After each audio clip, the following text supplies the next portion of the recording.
നിൻ വചനം ധ്യാനിക്കുമ്പോ ഹല്ലേലൂയ. ദൈവത്തിൻ്റെ വചനവുമായി വീണ്ടും നമുക്ക് ഒന്നിച്ചായിരിക്കുവാൻ കൃപ നൽകിയ കർത്താവിനെ നന്ദി പറയാം. മഹത്വത്തിൻ സാന്നിധ്യം എന്ന ഈ ആത്മീയ ശുശ്രൂഷയിലേക്ക് കടന്നു വന്നിരിക്കുന്ന നിങ്ങൾക്കെല്ലാവർക്കും നമ്മുടെ കർത്താവായ യേശു ക്രിസ്തുവിൻ്റെ സ്നേഹവും സമാധാനവും ആശംസിക്കുകയാണ്. 94-ാം സങ്കീർത്തനം 19-ാം തിരുവചനത്തിൽ ദൈവത്തിൻ്റെ മാറ്റമില്ലാത്ത വചനം ഇപ്രകാരം പ്രഖ്യാപിക്കുകയാണ്: എൻ്റെ ഹൃദയത്തിൽ ആകുലതകൾ വർദ്ധിക്കുമ്പോൾ അങ്ങു നൽകുന്ന ആശ്വാസം എന്നെ ഉന്മേഷവാനാക്കുന്നു. എന്തുമാത്രം പ്രത്യാശ നൽകുന്ന വചനമാണിത്. പ്രിയ സഹോദര സഹോദരി, ഈ വചനത്തിൽ പരിപൂർണമായും വിശ്വസിച്ചുകൊണ്ട് അല്പസമയം നമുക്ക് നമ്മുടെ കർത്താവിനെ മനം തുറന്ന് മഹത്വപ്പെടുത്തുവാനായിട്ട് ഒരുങ്ങാം. ഇന്നത്തെ ഈ സ്തുതി ആരാധനയിൽ പ്രത്യേകമായി മക്കളെയോർത്ത് വേദനിക്കുന്ന മാതാപിതാക്കൾക്ക് വേണ്ടി നമുക്ക് പ്രാർത്ഥിക്കാം. മാതാപിതാക്കളും മക്കളും സഹോദരന്മാരും സഹോദരിമാരും ഒരുമിച്ച് യേശു ക്രിസ്തുവിന്റെ സ്നേഹത്തിൽ ഐക്യപ്പെട്ട ഒരു സ്നേഹ സമൂഹമായി നമുക്ക് ഒരുമിച്ച് ആരാധിക്കാം. ആമേൻ, ഹല്ലേലൂയ. പ്രിയ ദൈവമക്കളെ, ഇന്നേ ദിവസം ദൈവവചനത്തിലൂടെ പരിശുദ്ധാത്മാവ് നമ്മെ പഠിപ്പിക്കുന്ന സന്ദേശം, ഹൃദയം അസ്വസ്ഥമാകുമ്പോൾ തെറ്റുകൾ പറ്റും. വളരെ പ്രാർത്ഥനയോടെ കർത്താവിന്റെ വചനത്തിന്റെ മുൻപിൽ നമുക്കായിരിക്കാം. യോഹന്നാൻ എഴുതിയ സുവിശേഷം 14-ാം അധ്യായം 1-ാം തിരുവചനത്തിൽ ഇപ്രകാരം ദൈവത്തിന്റെ വചനം പ്രഖ്യാപിക്കുകയാണ്: നിങ്ങളുടെ ഹൃദയം അസ്വസ്ഥമാകേണ്ട, ദൈവത്തിൽ വിശ്വസിക്കുവിൻ, എന്നിലും വിശ്വസിക്കുവിൻ. ഇത് ഈശോയുടെ വാക്കുകളാണ്. നിങ്ങളുടെ ഹൃദയം അസ്വസ്ഥമാകേണ്ട. ഒരു കാര്യം വളരെ സ്നേഹത്തോടെ ഞാൻ പറയുകയാണ്: നമ്മുടെ ഹൃദയം അസ്വസ്ഥമായാൽ നമ്മുടെ ജീവിതവും കുടുംബവും നമ്മളായിരിക്കുന്ന സമൂഹമൊക്കെ വളരെ അസ്വസ്ഥപ്പെടും.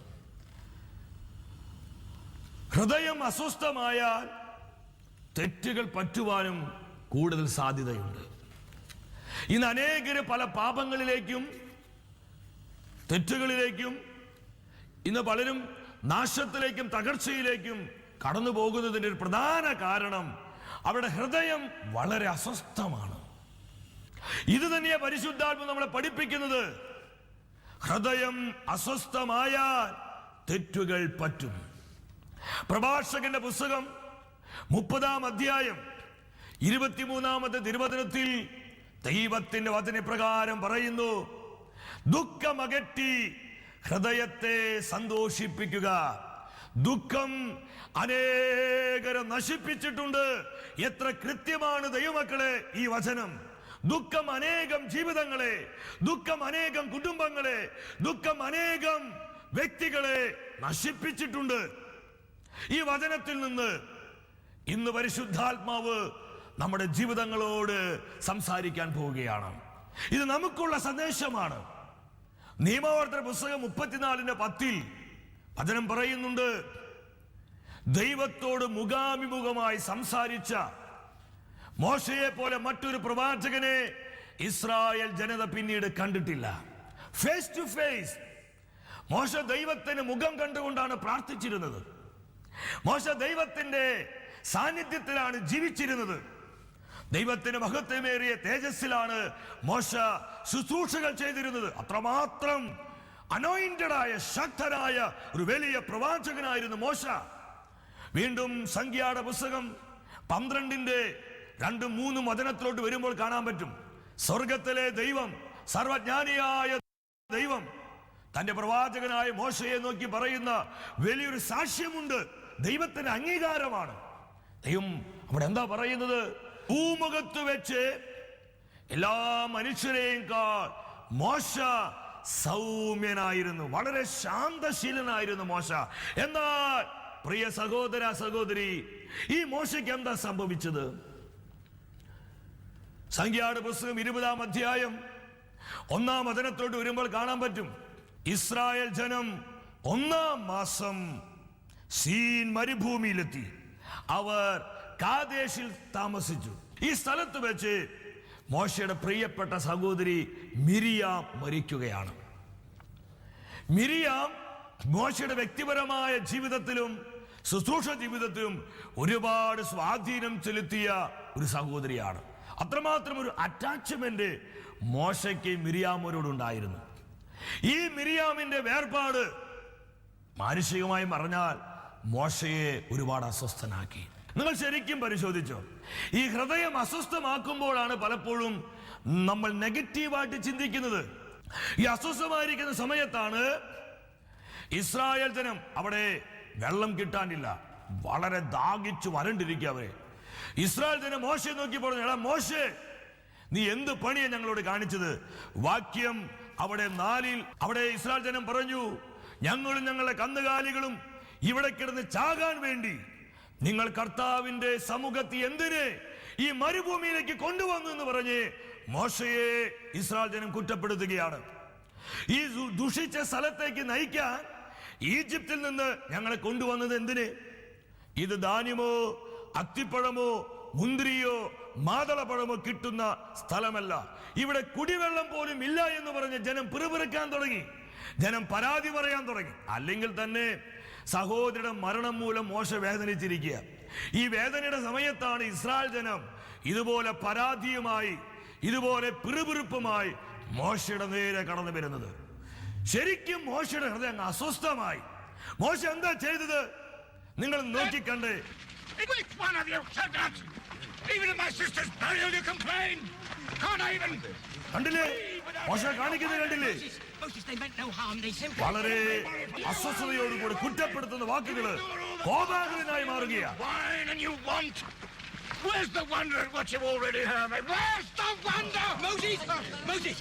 നമ്മളിപ്പോൾ കണ്ടില്ലേ, സൗമ്യനായ ശാന്തശീലനായ മോശ എന്താ കാണിച്ചത്?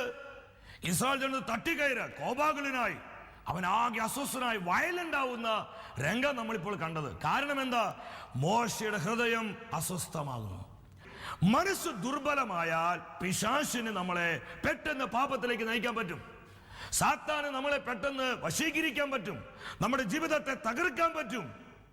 പ്രിയമുള്ളവരെ, ഇത് പറയുമ്പോൾ ഒരു സംഭവം എന്റെ മനസ്സിലോട്ട് കടന്നു വരികയാണ്. ഏതാനും നാളുകൾക്ക് 2-3 വർഷങ്ങൾക്ക് മുൻപ് ആലുവയിൽ സംഭവിച്ച ഒരു കൂട്ട കൊലപാതകത്തെ കുറിച്ച് നമ്മളൊക്കെ കേട്ടവരാണ്, പലരും വായിച്ചവരാണ് പത്രങ്ങളിലൊക്കെ.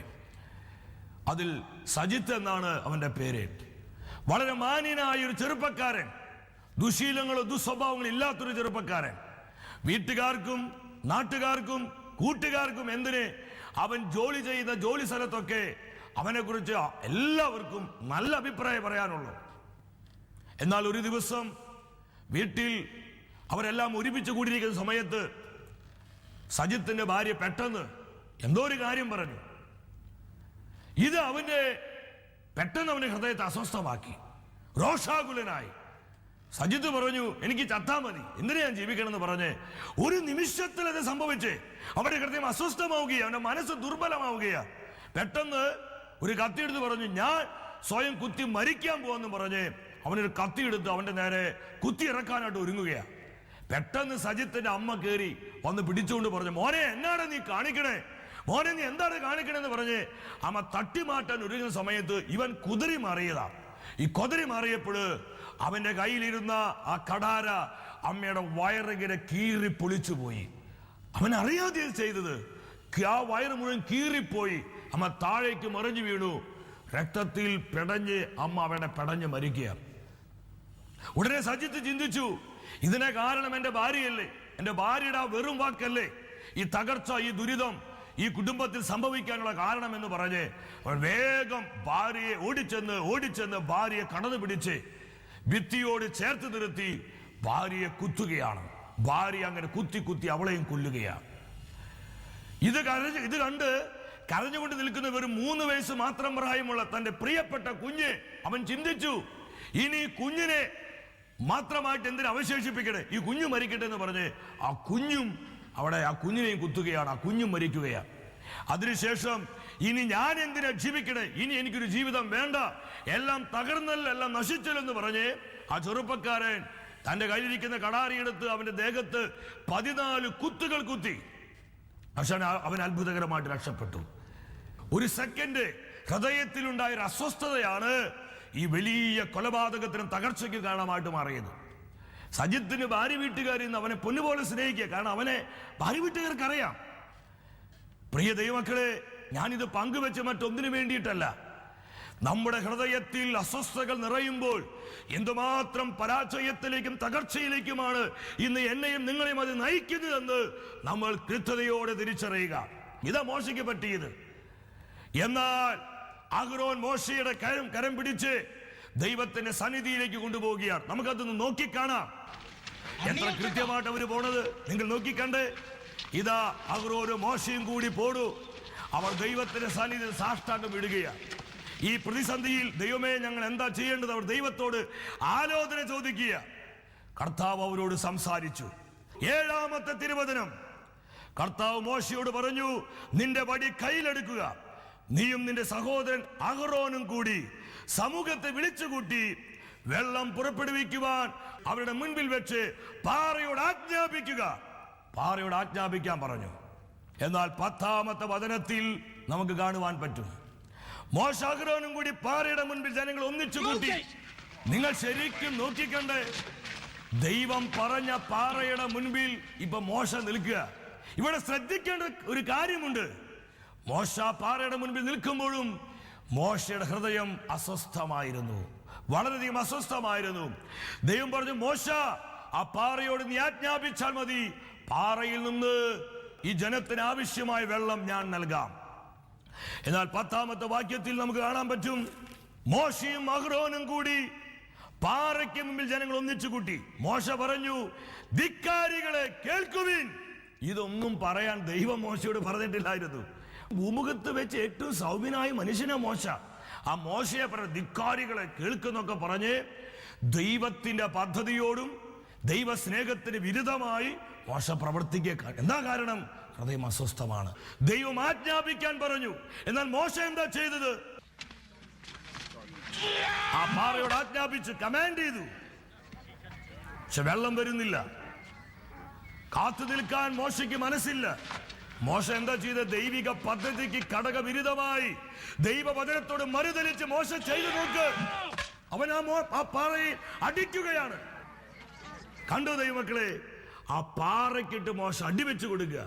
ദൈവം അടിക്കാൻ പറഞ്ഞില്ല, ആജ്ഞാപിക്കാനേ പറഞ്ഞുള്ളൂ. ഇവിടെ നമ്മൾ ശ്രദ്ധിക്കേണ്ട ഒരു കാര്യമുണ്ട്. ദൈവം തന്റെ ജനത്തിന് മുൻപിൽ വലിയൊരു അത്ഭുതം ചെയ്യുവാൻ ആഗ്രഹിച്ച ആ ദൈവിക പദ്ധതിയെ മോശ ഇവിടെ തകിടം മറിക്കുക.